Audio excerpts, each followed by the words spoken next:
来继续来看这件是这个公车顶发生着暴力的冲突，有一个老先生不满一个太太刹迄个菜拿车就公车，两个人先是口角，尾也动手。参做公车的两个乘客嘛扫着风台尾，手去互因绕着伤，即摆两个人是互相告伤害。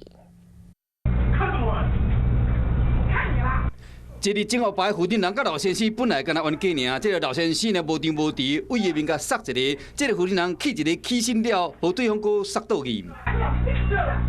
哎，不要动手哦！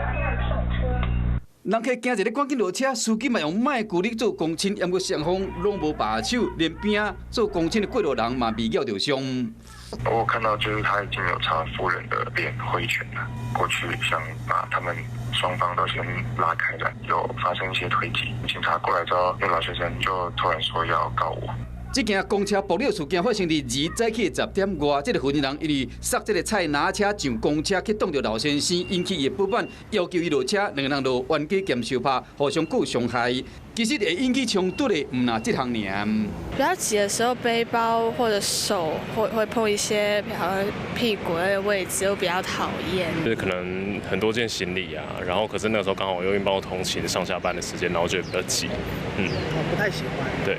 通勤的时间人较侪，公车作上车行为，就像讲物件讲占位，也是耽误高雨伞放伫椅仔顶，要有牌仔去弄着人，也是讲行李伤侪讲动着，意味讲这个带宠物出门无依照规定甲放入人仔底，这种真有可能互其他的人客不满。尤其是尖峰时间，人客人难免会客出火气，咱乡亲啊坐车的时，爱加淡薄仔同理心。